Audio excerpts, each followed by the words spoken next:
something about the historical development of the ethnic conflict in Sindh?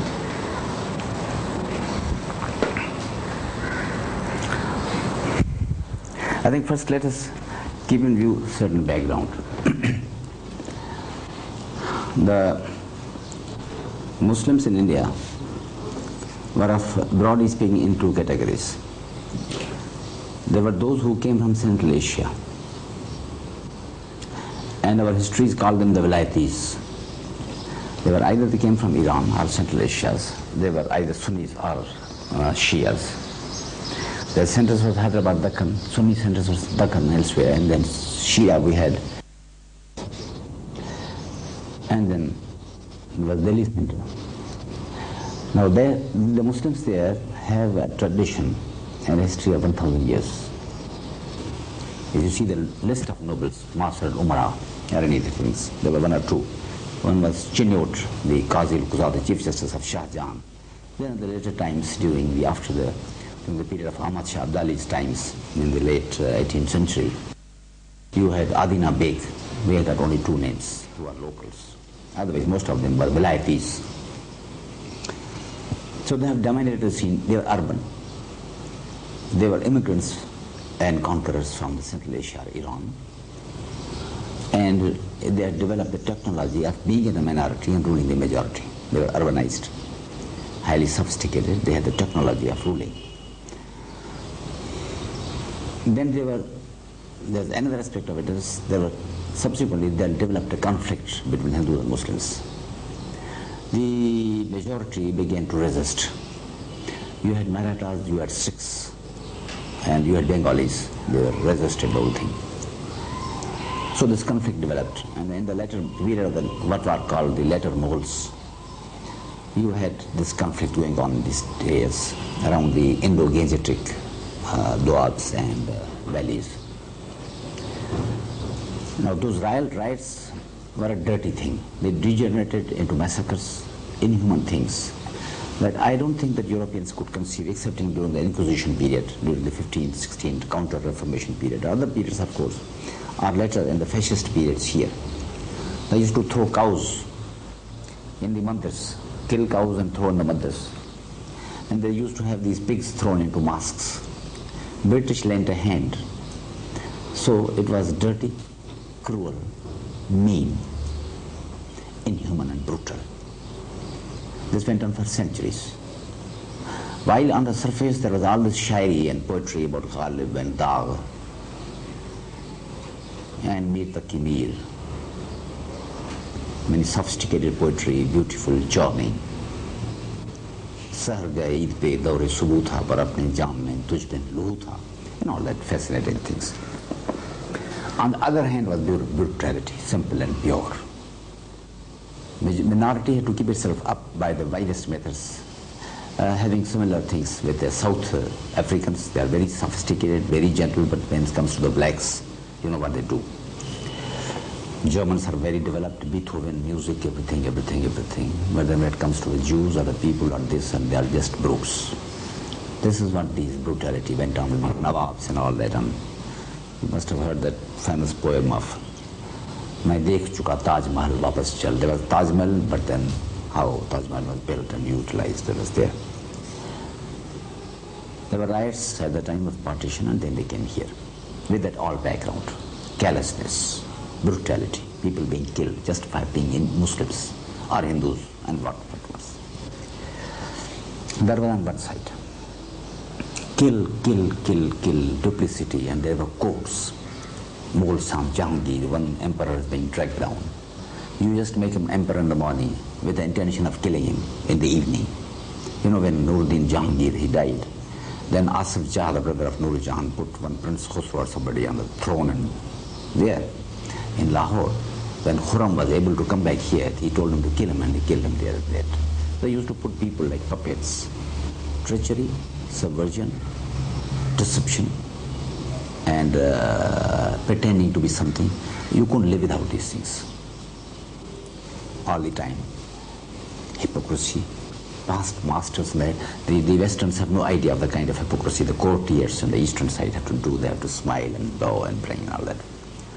Of course, courtiers all over the world have to do that, but it has been noted by all sociologists that this was something, it was the creation of Eastern Oriental despotism created its own creatures that was unparalleled throughout the history of mankind. So these creatures left their imprint upon the culture. Huzuri Ali, Janabi Ali and all that, and then you kill him and stab him. This was the cultural background of the traditions and history that was brought over here doing things. And people who have been just killed. To kill a man is just nothing. You kill, you smile and love and this and you used to. The other day I went to Dhaka. Am I taking your time and wasting time? No. I went to Dhaka just before this partition. I stayed in Safina Hotel in Chittagong. So I asked Bera. I said, how are things here? They said the locals. I said, how are the Bengali? He said, they're fools. I said, how are they fools? He said, while we would pass on the road, so we asked him, have you got a matchbox? Then the Bengali would start searching his pockets for a matchbox. In the meantime, we used to stab him. I said, do you stab people whom you know and hate and all that? He said, no, they're Bengalis. And that's that, they're Bengalis. Now this is something that is unknown in this culture.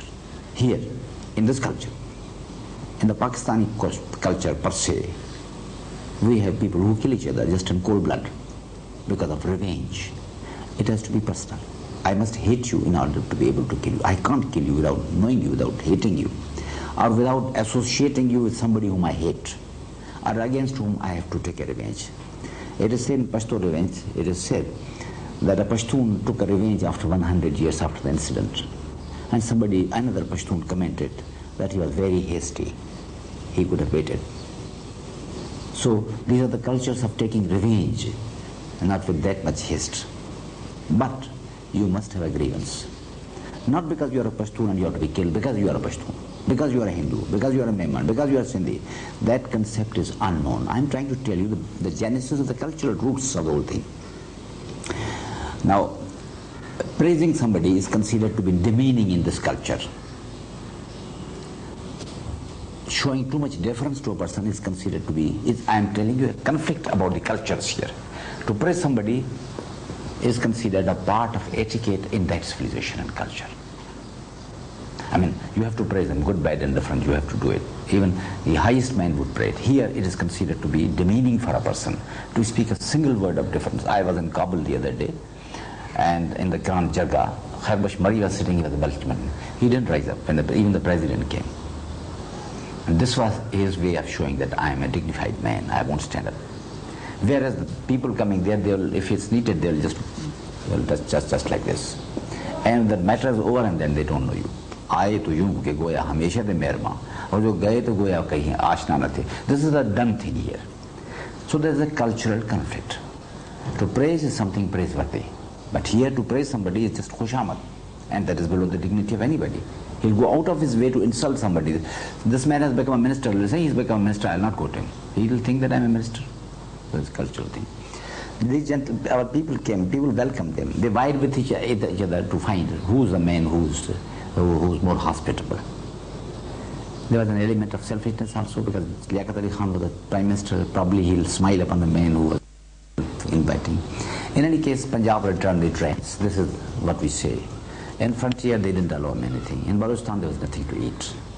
Punjab was only fertile plain. They just tried the plains this way. Go to Karachi and Sindh. Don't know place. In Punjab, they were just assimilated and they became a part of the culture and civilization. Here they came in bulk. Now they have a tradition of conquering and conquest. All the time you are conquering something. You are going to Deccan and conquer this thing. You go to Bengal and you conquer. You are always conquering something. But we have no concept of the conquer. We took pride in the fact that we are here in a small villages, sitting in centuries. As Marx has said, people come, generations come, conquerors come and go. People are sitting there independent, aloof, they don't care about things. Now this is the kind of the culture. The truly Indian Muslims in these parts are converted Muslims. So they inherit the kind of the village politics that Marx had described in his Indian letters. Chaudhurys, their own local administration, opposed to change, not conquering, not going there, be best there, rooted on the spot. When this culture came in conflict, and then they were uneducated. We didn't have even a muhtakar, we didn't have a superdon, we had nothing. They was completely backward. And these gentlemen, since 1857 and even before, they were highly educated, sophisticated, inherited the cultures of Deoband and Aligarh and Oriental College of Calcutta, and all the Indian emphasis, then Sarkir Ahmad Khan, and then Bareilly and Aligarh Muslim College, then association with the governments and Viceroys and CSPs and people going to London. Here just this was a jungle, educational and cultural jungle, backwardness, slightly better than primitive people. So when these two cultures come to conflict, so they came. The entire administration was Hashim Razaz and Kazim Razaz and all these gentlemen. They took over Karachi. And they took over everything that was there. They took over the laws. They passed ridiculous laws when I study. I'm a lawyer. They said 10,000 rupees worth land should be given to the locals. But whenever there's a property which should not be given to the locals, then its price should be raised. This is in black and white. And I read it. Then the price should be raised. Deliberately for the purpose to exclude the... Now we became suddenly locals, you see, after Pakistan. We are locals. We are not Sindhis, we are not people here, we lost entire history, our background. We had no roots, we became merely locals, you see. Local train and local people. And it was Urdu, day and night, morning, evening, Shanias, Urdu. For Punjabis it was quite only Urdu. For Balochis it's Sindhi. But we are a richer people. We have our own letters, language. We have our own risalas. We had papers even before partition. We had our, I think, 5 dailies from Karachi in Sindhi, and all our education was in Sindhi. We speak Sindhi. We deliberately don't talk Urdu. We consider it an insult to be compelled to talk in Urdu. And to speak Urdu correctly is considered to be not the done thing. You deliberately, even if you may be a graduate in Arabic and Persian and all that, we had Dr. Daud Poto, he was an MA and PhD in Arabic, but he always mispronounced the Urdu words, which even an ordinary student would know. It's not the done thing to speak Urdu, because it's considered to be something that we, because of the attitude. Urdu. Similar thing in Bengal. So they came as conquerors. They took away all the lands, all bogus things. You know, legally it was simply a fantastic thing. You claim that you had a property worth lakhs in Delhi. They passed the law. Now, the man who would make the claim would be a gentleman coming from somewhere. Then the man who would be a witness would also be from that place. The man who would register the claim would be also his fellow man. Then the man who will verify it would be the same man, belonging to the same community. And the man who would be hearing the objections against it would be the same thing. If you have an appeal in the High Court, then that man would be nominated. He would be against Justice Wahiduddin, coming from the same community. If you are interested in going to the federal court, then the same man would be there from the same community. From A to Z, all that you do to get billions worth of property, just say the word. They changed the laws, they changed all the route certificate. They were lands, they passed the law. We had waged a struggle to get rights to the peasantry by law. There was a struggle since 1930s, people were waging a struggle for getting peasant rights. When one struck the pen, he said the property that belongs to Hindus would be transferred to the immigrants, and the rights of the tenants would be abolished forthwith, and they will be liable to be eviction immediately. Now, in Bengal, all the zamindaris were being abolished. This country, who were dominating under the Liaquat Ali Khan, the whole administration, they committed a legal plunder and loot and plunder of the whole area under law. Secretary, all of them were there. From A to Z, there was no link which was missing. Took away all lands and sold them to 4 people. Sold the claim to A, to B, to C, to 4. And then they will all come together and they will fight, and there will be murders and there will be legals. And we will go to the courts. One day I was arguing a case before one such one. He was a deputy commissioner and then he was a commissioner. I said, Miller, this is the appeal. I have preferred an appeal. On whose behalf? I said, a peasant. Against whom? A claimant. Who are you? I said, my name is such. Which speak language to you? I said this. He said, appeal dismissed. I said, Your Honor, you have not heard me. He repeated, appeal dismissed. I said, you have not read the appeal. All right, give it to me. He just fetched from me. Wrote it, heard advocate, appeal dismissed. He didn't read it.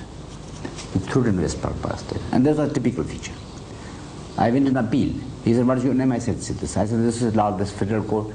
He told me, I'm quoting the words. He said, do you see that wall? I said, yes. He said, go and strike your head against it.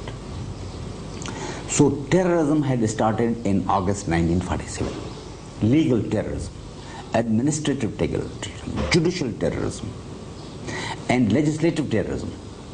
Because there are certain norms of legislation. Constitution doesn't give all the parliament to the temporary authorities which arrogate to themselves the constitutional powers. They don't have the power to legislate the kind of things they were doing. So they took away all the money. Then there was one unit. Then another feature was they were always with His Majesties, always with the conquerors, always with Amirul Mu'mineen, always with the dictators, always with the plunderers, always with the anti-democratic fascist force in this country. Any martial law came, they were with it. Amirul Mu'mineen. Then they gave Laqab al-Baz, Nazim-e-Millat, then Liaqat-e-Millat. I mean, all the rackets that we had at Lucknow and Delhi, they were rackets here. Bahadur Jar Jang, and he became Nazim-e-Millat, and then Khadim-e-Millat, and God knows what. And then we became Ansars, and they became Muhajirs. And the words Muhajir is a very Shari term. You see, you don't become a Muhajir in Islamic concept. I'm a student of Islamic law. I'm a student of Arabic also, and Islamic history. Don't become a Muhajir, there are certain definitions. So you overnight change things. So through this association with these conquerors, they took all the posts. In 1965, my commissioner asked me, Hyderabad, why are you complaining and why are you talking? I said, you see, look here, there's not a single DC, a Sindhi DC in the whole of Sindh, a single SP in the whole of Sindh. So he gave me one, and he gave me one SP and DV. They took away all the posts. They took away all educational institutions. They took away everything that was there. Now these gentlemen are come out with this thing. They have told India, we are going to give you this port. They have told America, we are going to give this, make it Singapore, and we are going to make this Hong Kong. You can dominate the Indian Ocean. They tell them that we will make riots and India will get an opportunity to hit Pakistan. So JV Singh, that VP Singh, is making every day a state. Muhajirs are being terrorized. He has given a second statement today. They have sold some to 10 different parties, just as they sold the claims. To Moscow, they make him happy. Gentlemen, we are making a revolutionary cell. To Americans, they are selling Karachi. To Indians, they sell Sindh. So 10 times over there as they will be doing. If I go to India, I find the same thing, poor Muhajirs. If I go to Moscow, they say poor Muhajirs. And they have captured the media. Goebbels would be ashamed of the kind of things that this media is doing. They put romantic names. Youth killers, dripping with their hands, dripping with the blood of kings. You should go and see the girls there. They take these youth who are praised by poets here, by the people who call themselves journalists, who are very sophisticated, mind you, very sophisticated, very nice people. They'll recite poetry, Daag, Mir, Zauk, and Shelley, and Byron, and everything. And they will defend and say that, no, this is wrong. I saw a girl, small girl. They said they took her by 2 legs. He said, we'll just pull her apart. If you don't allow yourself to be raped, look here, this is your sister, don't resist. And they have branded with their cigarettes the vagina of girls of 13 years. I've seen her. They said, may I take off my clothes to show you? And we in Sindhi culture don't have that kind of thing. I mean, there are many cultures. Here, people rather will allow themselves to be killed rather than to get a point of such nature over this. They say nothing has happened. Then they'll go and kill the man, but they will pretend that nothing has happened. This is the tradition, this is the culture. But those girls who are there, they have been branded. Their names of MQM are written on the press. You'll find them there. You'll find them the vaginas. But the press, these all sophisticated men, nice men, TV men, Gorgian representatives, BBC representatives, vice up, is totally dominated by these helpers of the killers mafia, the media mafia, recklessly, absolutely shamelessly. They are turning day into night and night into day. Trail lies, even I think Goebbels would have felt ashamed about the level through which they have stooped in talking all these things and running things. Sindhi people are rural people. They do not know how to fight. They do not know anything, just helpless people. They do not know how to speak. They do not know how to pretend themselves. If they come before, they'll say, we'll kill somebody, we'll do this, we'll do this. They don't know how to approach the media, how to talk, how to tell you, how to appeal to your senses. They don't know poetry, they don't know anything. They merely say they're just looking at you. But they can set up any girl and she'll give you atrocity stories, they'll talk nonsense. The other day I was speaking to a very, very high official. He said they had to get some killers rescued. So the woman came. And do you know what they did? This man told me. He's a very, very, very, very high official. He said these begharats girls took out their shirts and showed their breasts. And he said, if you don't leave these killers who have been caught red-handed, we are going to cry that you are raping us. Another incident was told, there was an old woman of 60 years. She said, leave my son who is involved there. If you don't, then I'm going to cry and tear my... Excuse me, sir. If anybody has come and anti-people dictator has come, they are always with them in keeping with the tradition. And when in the days of Ayub, they were with them in Karachi, who used to demonstrate against one unit. Have you heard about one unit? They used to throw stones at us. They were with the commissioners in the government, and they were their political army which will kill us, they will stab us, they will spoil our demonstrations. Police, and they were there. They were the undeclared force operating, as they did in Bihar and in Bengal. They were operating. Ziaul Haq took the matter further. He recruited armies from Sindhis and also from these chaps, from also Punjabis. He wanted to become a permanent Shahanshah of Pakistan. So he hit upon the brilliant idea of making people fight Sunnis and Shias.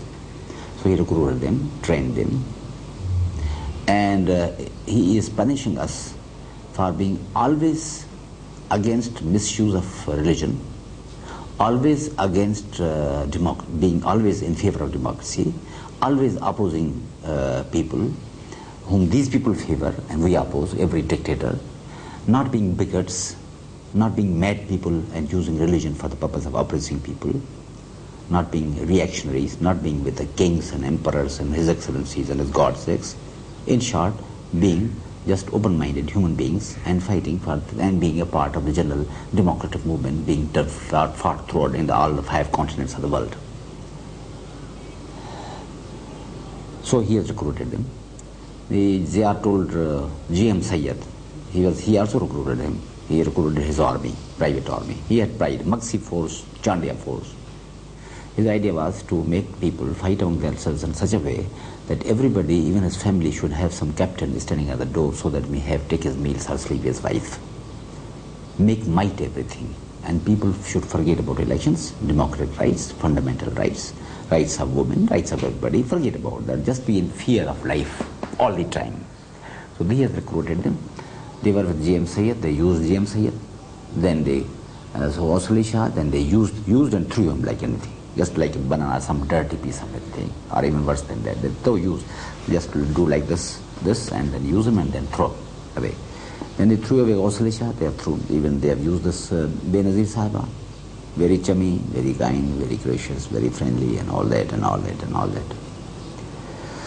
Now they have recruited a private army. They are in rebellion against legally and international law. They are in undeclared rebellion against a legally established government, a government established by law. They are killing and murdering and massing.